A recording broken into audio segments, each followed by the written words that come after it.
Translation and purport by His Divine Grace, Srila Prabhupada.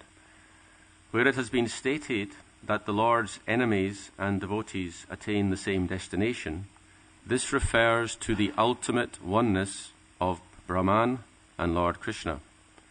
This may be understood by the analogy of the sun and the sunshine, in which Brahman is like the sunshine and Krishna himself is like the sun. Please repeat. Where it has been stated that the Lord's enemies and devotees attain the same destination, this refers to the ultimate oneness of Brahman and Lord Krishna. This may be understood by the analogy of the sun and the sunshine, in which Brahman is like the sunshine, and Krishna himself is like the sun. This verse is from the Bhakti Rasamrita Sindhu 1.2.278 of Srila Rupa Goswami, who further discusses this same topic in his Laghu Bhagavatamrita, Purva 5.41. There he refers to the Vishnu Purana 4.15.1, where Maitreya Muni asked Parashara in regard to Jai and Vijay how it was that Hiranyakashipu next became Ravana and enjoyed more material happiness than the demigods, but did not attain salvation, although when he became Shishupal, quarrelled with Krishna and was killed, he attained salvation and merged into the body of Lord Krishna. Parashara replied that Hiranyakashipu failed to recognize Lord Nrsingadev as Lord Vishnu.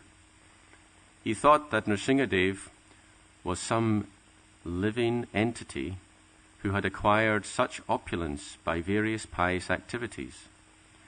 Being overcome by the mode of passion, he considered Lord Nrsingadev an ordinary living entity, not understanding his form. Nevertheless, because Hiranyakashipu was killed by the hands of Lord Nrsingadev, in his next life he became Ravana and had proprietorship of unlimited opulence. As Ravana, with unlimited material enjoyment, he could not accept Lord Ram as the personality of Godhead. Therefore, even though he was killed by Ram, he did not attain Sayuja, or oneness with the body of the Lord. In his Ravana body, he was too much attached to Ram's wife, Janaki, and because of that attraction, he was able to see Lord Ram. But instead of accepting Lord Ram as an incarnation of Vishnu, Ravana thought him an ordinary living being. When killed by the hands of Ram, therefore, he got the privilege of taking birth as Shishupal, who had such immense opulence that he could think himself a competitor to Krishna. Although Shishupal was always envious of Krishna, he frequently uttered the name of Krishna and always thought of the beautiful features of Krishna. Thus, by constantly thinking and chanting of Krishna, even unfavorably, he was cleansed of the contamination of his sinful activities. When Shishupal was killed by the Sudarshan Chakra of Krishna as an enemy, his constant remembrance of Krishna dissolved the reactions of his vices, and he attained salvation by becoming one with the body of the Lord. From this incident, one can understand that even a person who thinks of Krishna as an enemy and is killed by him may be liberated by becoming one with the body of Krishna. What then must be the destination of devotees who always think favorably of Krishna as their master or friend? These devotees must attain a situation better than Brahmaloka, the impersonal bodily effulgence of Krishna. Devotees cannot be situated in the impersonal Brahman effulgence onto which impersonalists desire to merge. The devotees are placed in Vaikuntha Loka or Krishna Loka. This discussion between Maitreya Muni and Parashara Muni centered on whether devotees come down into the material world in every millennium like Jai and Vijay, who were cursed by the Kumaras to that effect. In the course of these instructions to Maitreya about Hiranyakashipu, Ravana and Shishupal, Parashara did not say that these demons were formally Jai and Vijay. He simply described the transmigration through 3 lives. It is not necessary for the Vaikuntha associates of the Supreme Personality of Godhead to come to take the roles of his enemies in all the millenniums in which he appears. The fall down, it's inverted commas, the fall down of Jai and Vijay occurred in a particular millennium. Jai and Vijay do not come down in every millennium to act as demons. To think that some associates of the Lord fall down from Vaikuntha in every millennium to become demons is totally incorrect. The Supreme Personality of Godhead has all the tendencies that may be found in the living entity, for he is the chief living entity. Therefore, it is natural that sometimes Lord Vishnu wants to fight, just as he has the tendencies to create, to enjoy, to be a friend, to accept a mother and father, and so on. He also has the tendency to fight. Sometimes important landlords and kings keep wrestlers with whom they practice mock fighting. And Vishnu makes similar arrangements. The demons who fight with the Supreme Personality of Godhead in the material world are sometimes his associates. When there is a scarcity of demons and the Lord wants to fight, he instigates some of his associates of Vaikuntha to come and play as demons. When it is said that Shishupal merged into the body of Krishna, it should be noted that in this case he was not Jai or Vijay. He was actually a demon. In his Brihad Bhagavatamrit, Srila Sanatana Goswami has explained that the attainment of salvation by merging into the Brahman effulgence of the Lord cannot be accepted as the highest success in life, because demons like Kamsa, who were famous for killing Brahmanas and cows, attained that salvation. For devotees, such salvation is abominable. Devotees are actually in a transcendental position, whereas non-devotees are candidates for hellish conditions of life. There is always a difference between the life of a devotee and the life of a demon, and their realizations are as different as heaven and hell. Demons are always accustomed to being malicious toward devotees and to killing brahmanas and cows. For demons, merging into the Brahman effulgence may be very glorious, but for devotees it is hellish. A devotee's aim in life is to attain perfection in loving the Supreme Personality of Godhead. Those who aspire to merge into the Brahman effulgence are as abominable as demons. Devotees who aspire to associate with the Supreme Lord, to render him transcendental loving service, are far superior. Yadarinam priyanam cha prapyam ekam ivoditam tad brahma krishnayoraikyat kiranarkopama jushoho. Where it has been stated that the Lord's enemies and devotees attain the same destination, this refers to the ultimate oneness of Brahman and Lord Krishna. This may be understood by the analogy of the sun and the sunshine, in which Brahman is like the sunshine and Krishna himself is like the sun. Om Jnanatimirandasya Gnananjana Shalakya Chakshurum Militam Jena Tasmai Shri Guruve Namaha Vanchakalpatrubhyascha Kripasindubhya Evacha Patitanam Pavanibhyo Vaishnavibhyo Namo Namaha. Jai Shri Krishna Chaitanya Prabhu Nityananda Shri Advaita Gadadhar Shivasari Gaur Bhaktivinoda. Hare Krishna, Krishna Krishna, Hare Hare, Hare Rama, Rama Rama, Hare Hare. So I'm not qualified to speak on this verse. I have zero realization. Here it's saying that the impersonal Brahman is hell. So I have no realization of that particular type of hell. But I'll try and say something relevant. So today we're going to Harinam in Hemel Hempstead. So please assemble in the car park at 12 o'clock if you can come. And we have the new minibus, 17 seats, I think. So we'll try and fill it up. And also evening Harinam as well. So today's verse it's closely connected with last Sunday's verse, which I will read. Kama dveshad bayat snehad yata bhaktyeshvari manaha aveshatadagam hitva bhavas tadgatim gataha. As through devotion to the Lord one can attain his abode, many have attained that goal by abandoning their sinful activities and absorbing their minds in the Lord through lust, envy, fear, or affection. So who knows where that verse comes from? Okay, which scripture does it come from? Srimad Bhagavatam. It's from the 7th canto. Towards the end of the 6th canto, there is a story of Indra and Vritrasura. And the Lord takes the side of Indra, and he empowers Indra to kill Vritrasura, even though Vritrasura is a Vaishnava.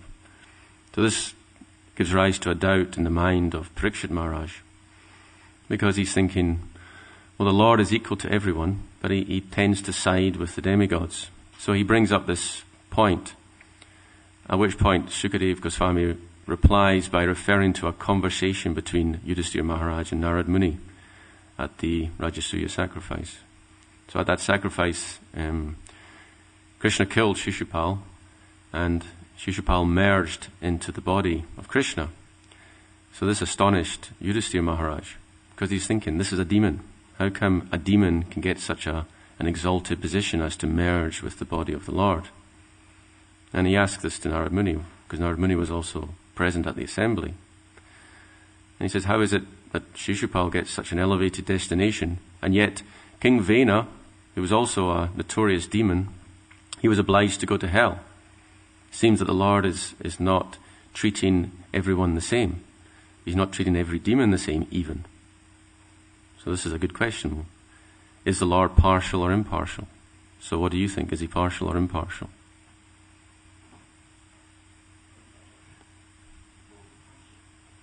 Partial. We've got some people saying partial, some people saying both. Does anyone say impartial? Impartial. Who does? Krishna. Okay, where does he say that? Okay, so in the Bhagavad Gita, Samoham Sarvabhutishu Nami Dvesho Stina Priya Ebhajanti Tamam Bhakcha Mahite Teshu Chapyaham. He says, I am equal to everyone. I favour no one, nor do I envy anyone. But what about the second half of the verse? But to those who render devotional service to me, I am a friend in them, and they are a friend to me. Actually, this verse, although it appears to establish the impartiality of the Lord, it is cited by Jiva Goswami as an example of the prejudice of the Lord. Vishamatva. He's actually not equal. One of Krishna's qualities, he is partial. He's partial to his devotee.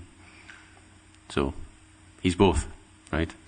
It's a big topic, and it's discussed in the first chapter of the 7th canto of the Srimad Bhagavatam, and it's also discussed in other places.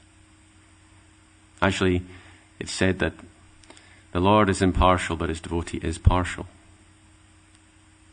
Therefore, the devotees, they treat the innocent with mercy, and they ignore the demons. But that's the devotee of the Lord. That's another topic. This is also discussed in Madhurya Kadambini. While we're on the topic of Madhurya Kadambini, I mentioned in the purport, the word fall down is in inverted commas. The fall down of Jai and Vijay. So why would that be in inverted commas?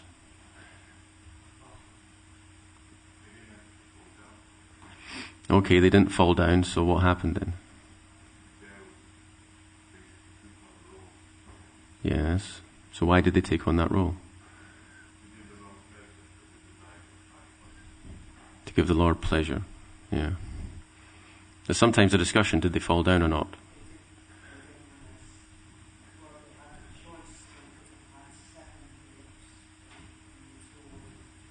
Yes.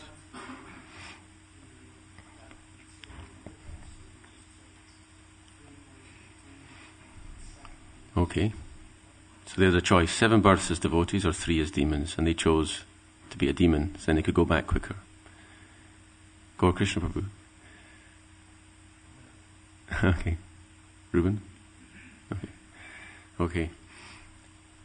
Yes, in Madhurya Kadambini, it's very clearly explained that Jai and Vijay, they were on the platform of Prema, and in their mood of Prema, they desired that the Lord display his pastime of fighting.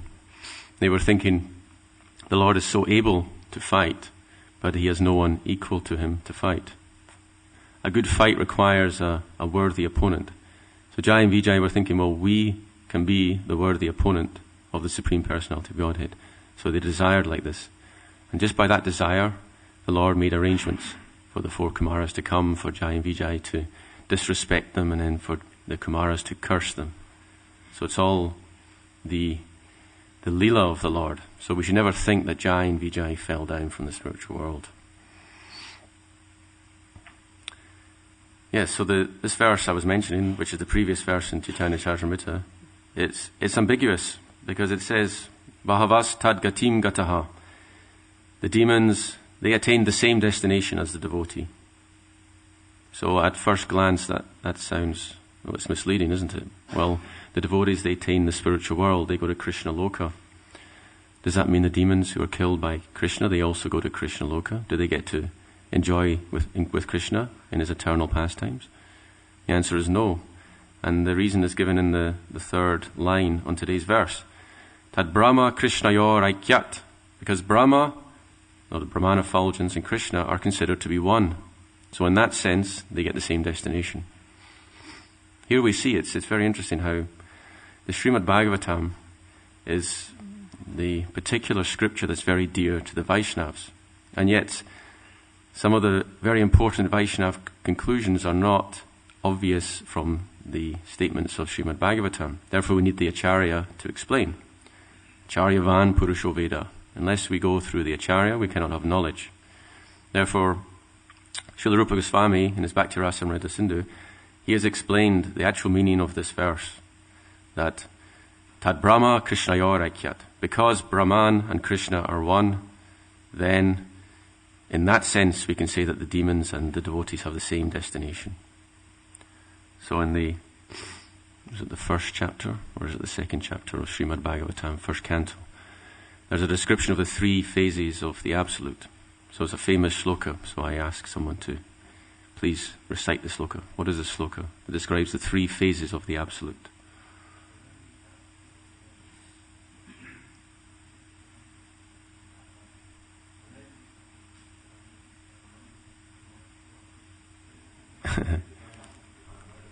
Bhagavan iti shabdati. Okay. Vedanti tat vavedas tattvam yajnanam advayam brahmeti paramatmeti Bhagavan iti shabdati.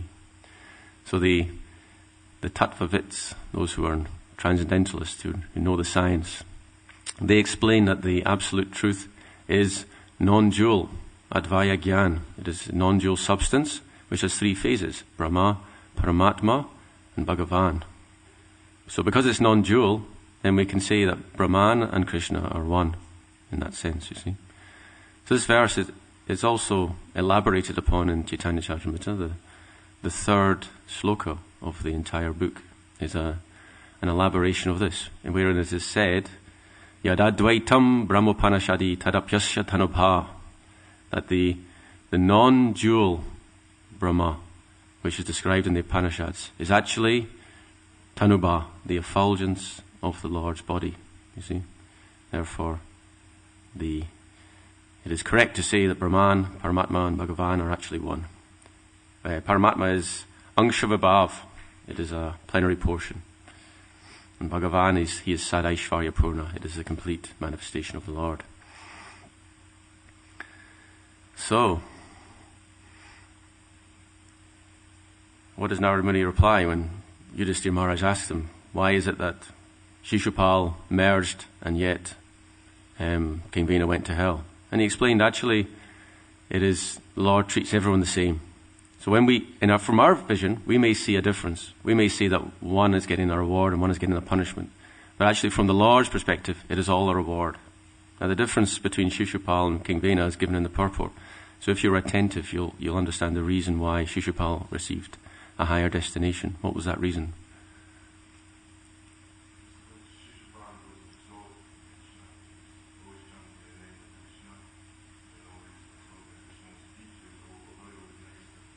Yes, very good. Very attentive. So he was always meditating on the beautiful form of Krishna, and he was chanting the name Krishna. Although he was doing it in an inimical way, still he got the desired result. Just in this connection, that I was watching Yaduvar's DVD series, and there's one devotee describing Rath Yatra, I believe it was in Chicago. So the devotees, they employed a sort of public relations company to advertise this Rath Yatra, because they knew that Prabhupada was coming, and they wanted a big Rath Yatra. And several newspapers, they featured articles on this. And one of the articles, it was very favourable, but it didn't mention Krishna very much. And there was another article, and it was written by some famous Pulitzer Prize winner who was known for his cynicism. So he had a very negative attitude towards the devotees. But his article mentioned the word Krishna a lot, and even mentioned parts of the Mahamantra. So Prabhupada had read the two articles. He liked the critical article more, just because the word Krishna was appearing more. See? So Shishupal, even though he's chanting Krishna in a bad way, doesn't matter, because the transcendental word Krishna will purify. So from Hiranyakashipu to Ravana, he did not attain salvation. Hiranyakashipu did not attain salvation. Instead, he attained opulence. That's because he did not recognize that that Lord Nrsingadev was the Supreme Personality of Godhead. And the same happened again. Ravana, he enjoyed opulence just by virtue of being killed by the Lord, but because he did not understand the supreme position of Lord Ram, the same thing happened. He took birth as Shishupal, who was also fabulously opulent, so much so that he could consider himself a rival of Krishna. But then, because he was chanting Krishna's name, then he received something even higher than any position in the material world, which is merging with the Supreme. So that's the bliss. It's called Brahma Sukha. This bliss is considered higher than even the bliss of Lord Brahma. So it's higher than anything you can attain in the material world. And yet, as Gaur Krishna pointed out, Kaivalyam Narakayati, for the devotee, that is hell. To merge with the Supreme is hell. So why is it hell? What's so bad about it? Why do we despise it? Does anyone want to merge? No service to the Lord. So what's so good about service to the Lord?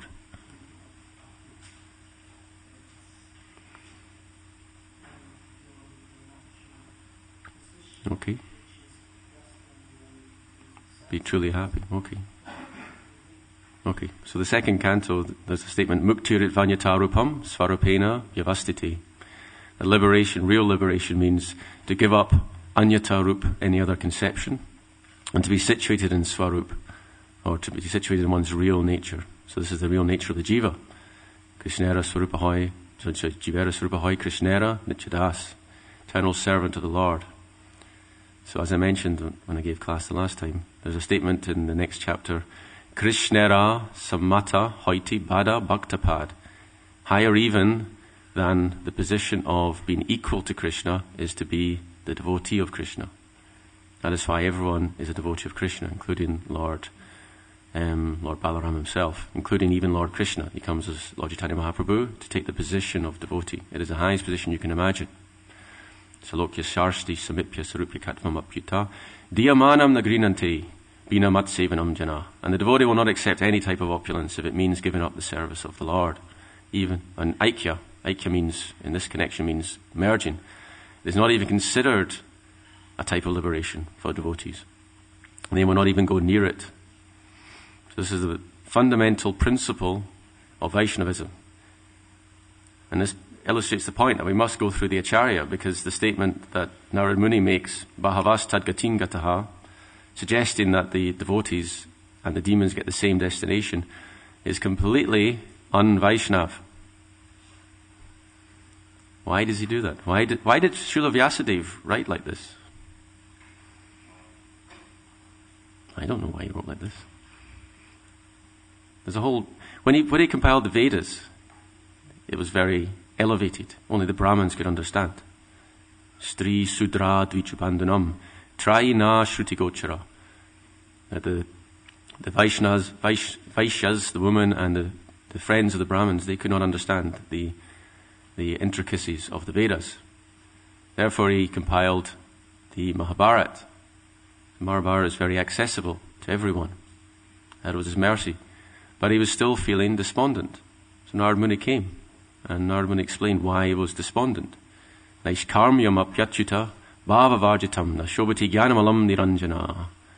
Shri Shri Radha Gokulananda ki jai. So Narad Muni explained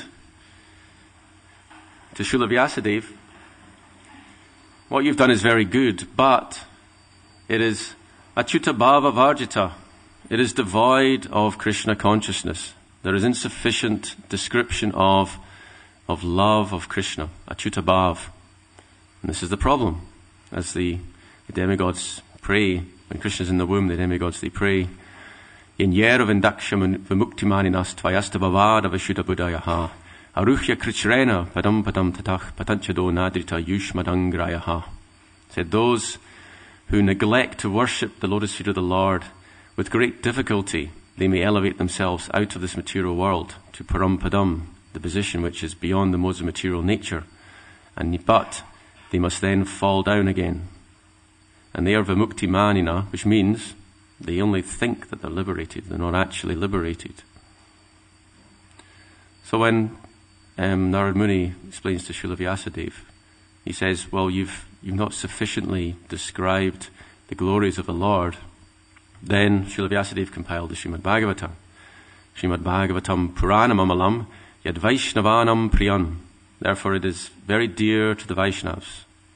Therefore the Vaishnavas' conclusions are there. And impersonalists like Shankaracharya would not touch the Srimad Bhagavatam because it is Vaishnav, pure Vaishnavism. And yet we see here that even Acharyas like Srila Jiva Goswami, they are required to make the Bhagavatam even more Vaishnav. They will explain it perfectly. Now, if you read Srimad Bhagavatam, there are a lot of verses which might make you think that, for example, the Supreme Brahman is the highest. There are apparent statements. But when you read the Vaishnav commentaries, all that is destroyed. And the greatest Vaishnav for doing this is Srila Prabhupada. His very pranam mantra is Nirvishesha Shunyavadi, Paschachadesa Tarani. He's come exactly to do this, to deliver us from impersonalism and voidism. So once we are delivered from impersonalism and voidism, then we can go back to these particular points in the Srimad Bhagavatam and understand what is the real meaning and understand the Vaishnav conclusion, you see.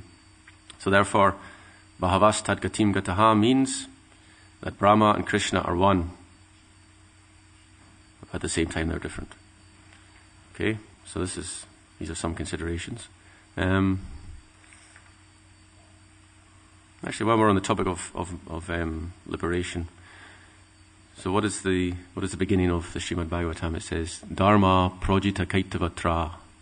We begin by kicking out all cheating religion. So in this verse, projita means to kick out. So Krishnadas Kaviraj Goswami, he elaborates on this meaning. You can break down the word to pra-ujita. So ujita means to reject. But pra-ujita has a stronger meaning. So what is the meaning of pra-ujita? Does anyone know? To completely reject. So what is the difference between rejecting and completely rejecting? What is included in completely rejecting that is not included in rejecting? Pardon?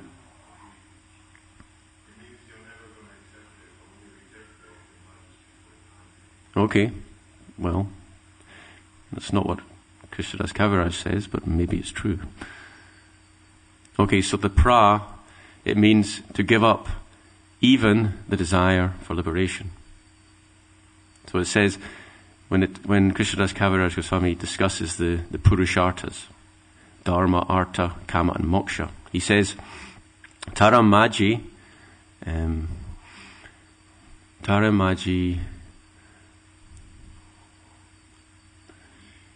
Moksha Vansha, Kaitavo Pradhan.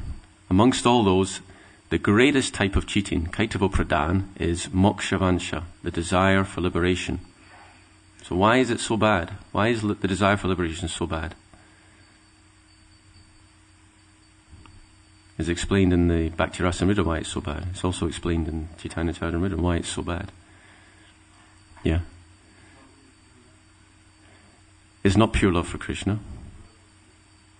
Yeah.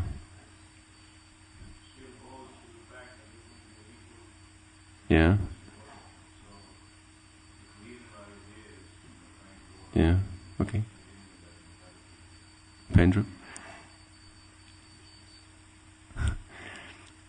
Krishnadas Kaviraj Goswami, he says, Ya hoiti Krishna Bhakti hoi antardana. Because if you desire liberation, then Krishna Bhakti will disappear. You'll have no Bhakti. So the drive for liberation is a big obstacle. When Chaitanya Mahaprabhu was explaining the science of devotional service to Sanatana Goswami, he warned him. He said, don't cultivate the desire for liberation. It will spoil your Bhakti creeper. So this is also explained. Yeah.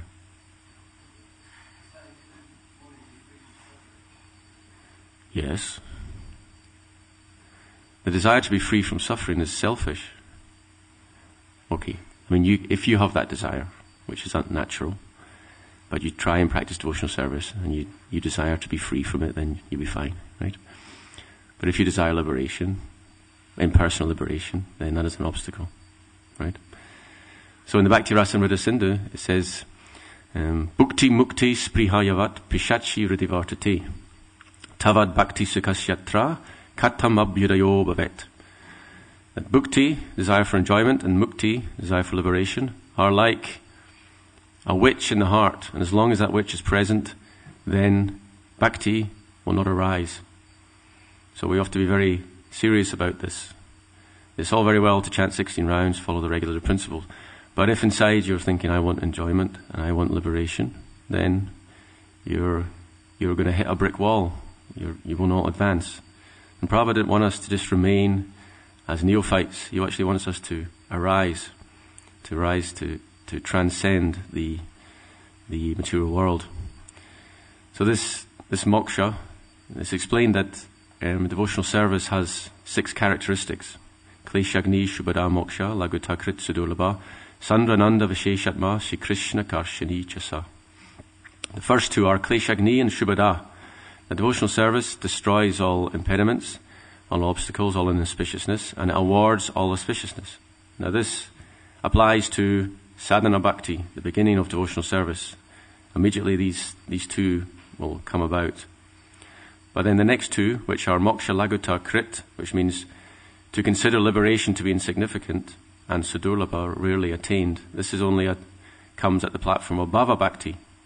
So it's very high, very elevated. So actually to practically go beyond the desire for liberation, you can't do it unless you are on the platform of bhava bhakti. Therefore, we simply aspire to get rid of the desire for liberation. Just by aspiring for that, then our path is not obstructed. But if we aspire to become liberated, then our path will be obstructed. But the actual psychological relief from this desire only comes at bhava bhakti, which is very elevated. And the last 2 are Sandrananda Visheshatma, concentrated bliss, and Shri Krishna Karshani, to attract Krishna. So these 2, they only come about on the platform of Prema Bhakti. So that's how it works. So we have to be very careful. Don't even consider the desire for liberation.